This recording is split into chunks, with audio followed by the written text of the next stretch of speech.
మనలో చాలాసార్లు ఈరోజు ఆలోచిస్తూ అదేంటండి మంచిగా సాగుతున్న నా యొక్క అవకాశాలన్నీ కూడా దేవుడు మూసేస్తాడా? ఇది అన్యాయం కాదా? ఇది శాడిజం కాదా? దేవుడు అనేవాడు ఉంటే ఇలాంటి తప్పు చేయొద్దు కదా? అదేంటో పోయి నేను దేవుని దర్శనంలో అడుగుపెట్టిన మరుసటి రోజు దరిద్రాలు చుట్టుకొని నా ఎంబడో చన్ని మూసుకుపోయి నన్ను ఏడుస్తున్నట్లయితే సత్యం తెలియదు కాబట్టి నువ్వు కలవరపరచబడుతున్నావు. వాస్తవ సత్యం ఏంటంటే దర్శనంలో మొదటి సైన్ ఏంటంటే ద్వారాలు ఏమవుతాయి? బిగ్గర చెప్పాలి. అలా మూసివేయబడకపోయింటే సువార్త ఆసియా ఖండంలోనే ఉండిపోయేది. విషాదం ఏంటంటే ఐరోపా ఖండానికి ఎప్పటికీ పోయేది కాదు. ఐరోపా ఖండం యేసు ప్రభు సువార్త చేత అలంకరించబడేవారు కాదు.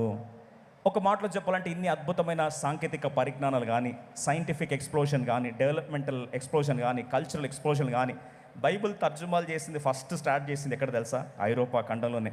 వాస్తవంగా బైబిల్ తర్జుమా చేయడం మాత్రమే కాదు, మిషనరీలను పుట్టించింది కూడా ఫస్ట్ ఐరోపా ఖండం. ఈ రీతిగా ఒక మాటలో చెప్పాలి, ఇవన్నీ కూడా స్తంభించబడి పోయేవి. అందుకొరకే దయచేసి గమనించండి, closed doors are not the ends of direction, they are the beginning of divine redirection. అందుకొరకే మూసివేసిన ద్వారాలు నీ జీవితంలో అంతములు కావు. మూసివేసిన ద్వారాలు నీ భవిష్యత్తు గమ్యస్థానాలకు దిశ నిర్దేశనలను మరొకసారి దేవుని సేవకునిగా జ్ఞాపకం చేస్తున్నా. అందుకొరకే ఎప్పుడైతే పౌలు భక్తుని జీవితంలో అయ్యా నీ జీవితంలో బెస్ట్ దర్శనంలో బెస్ట్ ఎన్కౌంటర్ ఏది అంటే ఆయన అంటాడు, దేవుడు కొన్ని ద్వారాలు ఏం చేశాడు? మూసేస్తున్నాడు. ఈరోజు నీ జీవితంలో కొన్ని ద్వారాలు మూసుకుపోయినా బాధపడుతూ వచ్చావా? కొన్ని రిజెక్షన్లు గాయంగా అనిపించిందా? కొన్ని మూసివేసిన ద్వారాలు చాలా గుండె గాయం మిగిల్చి అదేంటండి దేవుని చిత్తం తెలుసుకుందాం, దేవుని దర్శనం, దేవుని పిలుపు, దేవుని మాట, దేవుని సేవ అంటే తలుపులు మూసేస్తున్నాడు, ఇదెంత అన్యాయమని ఒకవేళ బాధపడుతొచ్చుంటే ఈ సత్యం నిన్ను స్వతంత్రునిగా చేయునుగాక. రెండోది, మొదటిగా ద్వారాలు మూసేశాడు దేవుడు. ఇప్పుడు రెండో పాయింట్కి వస్తాం. అపోస్తలుల 16వ అధ్యాయము 9వ వచనంలో, అప్పుడు మాస్తోని దేశస్థుడు నిలిచి నీవు మాస్తోని యొక్క వచ్చి మాకు సహాయం చేయమని తనము వేడుకొనుచున్నట్టు రాత్రి వేళ పౌలునకు దర్శనము కలిగిన. మొదటిదేమో దేవుని ఆత్మ పంపించకుండా తలుపులు మూసేసి, ప్రతి అవకాశము దేవుడు తలుపులు మూసేస్తున్న సందర్భంలో remember always, not every good opportunity is a God given opportunity. Not every good opportunity is a God opportunity. చాలామంది అనుకుంటారు ఈ అవకాశం ఉందంటే దేవుడు ఇచ్చింది అని. కాదు, కొన్నిసార్లు అన్ని మంచి అవకాశాలు కూడా, సదవకాశాలు కూడా దేవుని అవకాశాలను అనుకునే పొరపాటు జరగొద్దని కొన్నిసార్లు దేవుడు తలుపులు ఏం చేస్తాడు? మూసేస్తాడు. See, every closure of a door is not demonic certainly. కొన్నిసార్లు దేవుడు తలుపులు మూసేస్తే సాతాను మూసాడంటాం. మనం ఏమంటాం తెలుసా? సాతాను తలుపులు మూసేశాడంటని వానికి ఎక్కడ లేని ఎలివేషన్లు ఇస్తూ ఉంటాం మనం. సాతానుకు లేని ఎలివేషన్లు ఎవరిని ఇస్తున్నారంటే మనమే ఇస్తామండి. సాతాను దూతల కంటే ఎక్కువ పరిచయం మనమే చేస్తాం. తెలుసా అండి, అపవాది నా లైఫ్లో అన్ని తలుపులు మూసేస్తున్నాడండి, ఎందుకు ఒక అడుగు ముందేస్తే 3 అడుగులు వెనుకలు వేపిస్తున్నాడండి, చుట్టూ అంతా సాతాను శోధనలు అండి, అన్ని సాతాను, అదంతా సాతానికి అంత సీన్ లేదు. దేవుడు అందుకొరకు బైబిల్ సెలవిస్తుంది, దేవుడు మూసిన ద్వారమును ఎవరు? దేవుడు ద్వారాలు మూస్తాడు, సాతాను కాదు మూసేది ఎవరండి? బిగ్గర చెప్పాలి. దేవుడు ద్వారాలు మూస్తే అది మన ఆశీర్వాదం. Some delays are divine protection in disguise. తప్పు చేయొద్దని, అదే ప్రాంతంలో స్తంభించిపోద్దని కొన్నిసార్లు తలుపులు ఏం చేస్తాడు? దేవుడు మూసేస్తాడు. When God closes your geography, he is not stopping you, he is positioning you in a divine positioning. It is a divine GPS system which blocks certain roads. కొన్ని ద్వారాలు దేవుడు ఏం చేస్తాడు? మూసేస్తాడు. అందుకొరకే your closed doors are not your dead ends. నీ మూసివేసిన ద్వారాలు నీ ముగింపు ద్వారాలు కావు. ఎప్పుడైతే సత్యాన్ని గుర్తిస్తామో, రెండవ సత్యానికి వచ్చేసరికి చూడండి, మొట్టమొదటిగా దర్శనమును దివ్య దర్శనం చూడడానికి దేవుడు రెండోదిగా తన కళ్ళని ఏం చేశాడు? మూసేశాడు. నిద్రపోతే కళ్ళు మూసుకుంటారా తెరుచుకుంటారండి? మీరు పడుకుంటే దర్శనం వచ్చింది అనుకోండి, కళ్ళు తెరిచి దర్శనం చూస్తారా, పడుకొని చూస్తారా? నిద్రించుచుండగా అంటే కళ్ళు ఏమైనా బిగ్గర చెప్పాలి, మూసివేయబడ్డాయి. Number 1 closed doors, number 2 closed sight. చూపును ఏం చేశాడు దేవుడు? మూసేశాడు. కొన్నిసార్లు జీవితంలో అదేంటండి, చుట్టంతా ద్వారాలు మూసుకుపోయినాయి, పరలోకం స్పందించట్లే, దేవుడు నాతో మాట్లాడలే, పరిస్థితులన్నీ కూడా చిమ్మ చీకటి, ఎక్కడ చూసినా మసక బారిపోయి ఉంది, అదేంటో ఏమి బ్రేక్ త్రూ రావట్లేదు, దేవుడు నా చూపును అంతా బయట, నా లాజిక్ పనిచేయట్లే, నా ఇన్ఫర్మేషన్ పనిచేయట్లే, నా సెన్సెస్ పనిచేయట్లే, ఏదైనా డెసిషన్ తీసుకుందామంటే నెక్స్ట్ ఏమవుతుందో నాకే తెలియని స్థితిలో దేవుడు నా కళ్ళు అగమ్య గోచరంగా మూసేశాడు అని ఆలోచిస్తున్నావా? నీకు ఒక శుభవార్త. పౌలు జీవితంలో ఎప్పుడెప్పుడు దేవుడు కళ్ళు మూసాడో మీకు జ్ఞాపకం చేస్తా. ప్రతిసారి దర్శనం చూసే టైంలో కళ్ళు మూసేశాడు. బహుశా మీరు అంగీకరించారేమో ఈ మాట చెప్తే. పౌలు భక్తుని జీవితంలో ఇప్పుడు యూరోపా ఖండం గురించిన దర్శనం చూస్తున్నప్పుడు దేవుడు తన కళ్ళు ఏం చేశాడు? మూసివేశాడు. God had closed his natural eyes so that he will see the supernatural vision. మానవాతీతమైన దర్శనం చూడడానికి భౌతికమైన దర్శనం ఏం చేశాడు? చెప్పాలి త్వరగా. మూసిపెట్టాడు. బహుశా మీరు నమ్మకపోతే పౌలు జీవితంలో బెస్ట్ దర్శనం, లైఫ్ టైం దర్శనం చూశాడు. దాన్ని ఏమంటాడు తెలుసా? దమస్కు మార్గంలో వెళ్తున్నప్పుడు నేను పరలోక దర్శనముకు నేను అవిధేయుడను కానయ్య అని అగ్రిప్పరాజు ముందు ఛాలెంజ్ చేస్తూ చెప్తాడు. నా జీవితంలో దర్శనం అంటే ఎప్పుడు వచ్చింది? దమస్కు మార్గములో నేను పరలోక దర్శనాన్ని నేను అవిధేయుడను కాదని నేను అడుగుతున్నానండి. పరలోక దర్శనాన్ని పౌలు భక్తుడు చూసినప్పుడు సౌలు ఏమయ్యాడు? పౌలుగా మార్చబడ్డాడు. ఎస్ అనే వాళ్ళు చేత. ఇప్పుడు ప్రశ్న అడుగుతాను. సౌలు పౌలుగా మార్చబడి పరలోక దర్శనాన్ని చూడక మునుపు భౌతిక నేత్రాలు ఉన్నాయా పోయాయా? ఉన్నాయా? భౌతిక నేత్రాలు ఉన్నాయా పోయాయా? త్వరగా చెప్పాలి. పోయాయి అనే వాళ్ళు చేతండి. దేవుడు దీవించిన 100 మార్క్స్ అనే వాళ్ళు చేతండి. దేవుడు దీవించిన 100 మార్క్స్. ఎందుకు చెప్తున్నాను మాట అంటే, పరలోక దర్శనం చూడకముందు భౌతిక నేత్రాలు ఏమయ్యాయి? మూసేశాడు. ఎస్, దేవుడు మూసేసిన వాళ్ళు చేతండి. ఏం పాయింట్ అర్థమైంది?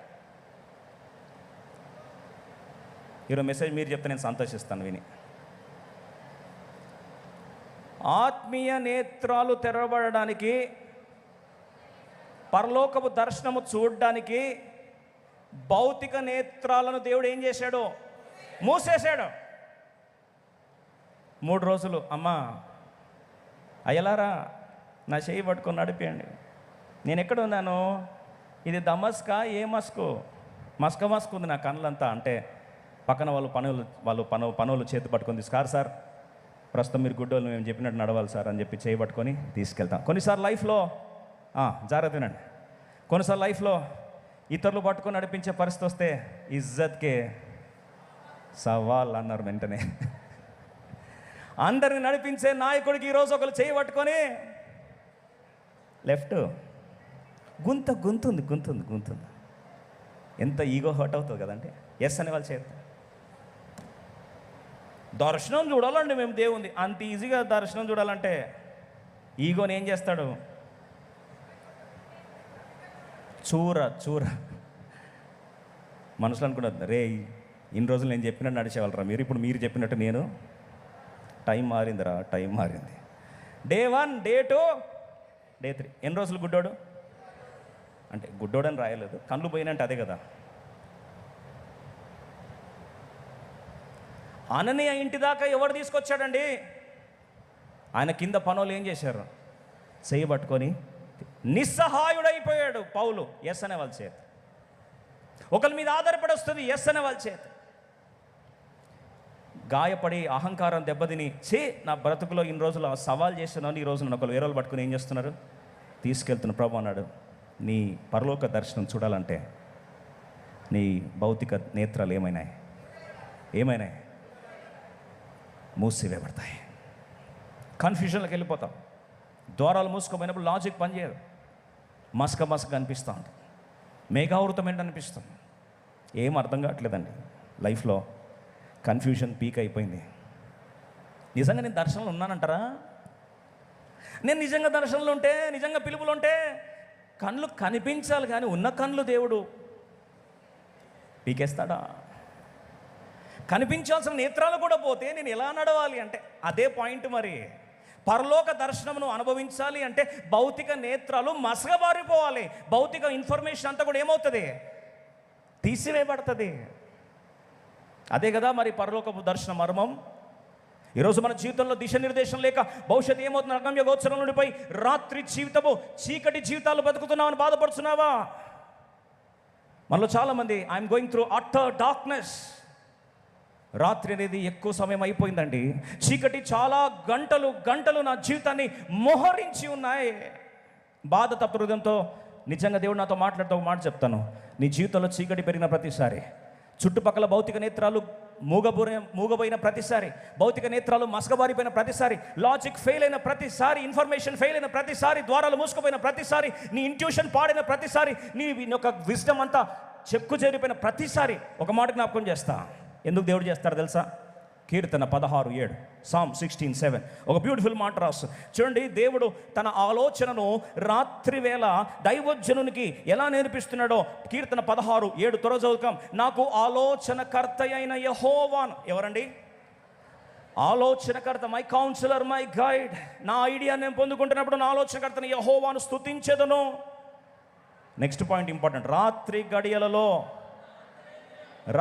గడియలలో నా అంతరింద్రియము నాకు బోధించుచున్నదే. Yes, the spirit of the Lord speaks to you in your night season and he gives you the prompting and you get the counsel for your vision. నీ భవిష్యత్తు దర్శనం కొరకు కావాల్సిన దిశనిర్దేశపు ఆలోచన దేవుడు అన్ని ప్రాంతాల్లో వెలుగు చీకటిగా మార్చిన ఆ రాత్రి గడియలో నా అంతరింద్రియంలో యెహోవా నాకు ఆలోచన కర్తయ్య ఉన్నాడు. If you have to get the internal counsel, God will mute the external counsel in life. అంతరంగ ఆలోచన దేవుడు ఇవ్వడానికి, అంతరేంద్రియముల ద్వారా దేవునితో మాట్లాడడానికి, బాహాటపు బహిరంగ ఆలోచనను సమాచారాన్ని దేవుడు ఏం చేస్తాడు? మూసేస్తాడు. God closes the natural light so that you will start seeing the supernatural insight, and this insight is going to be a game changer in life.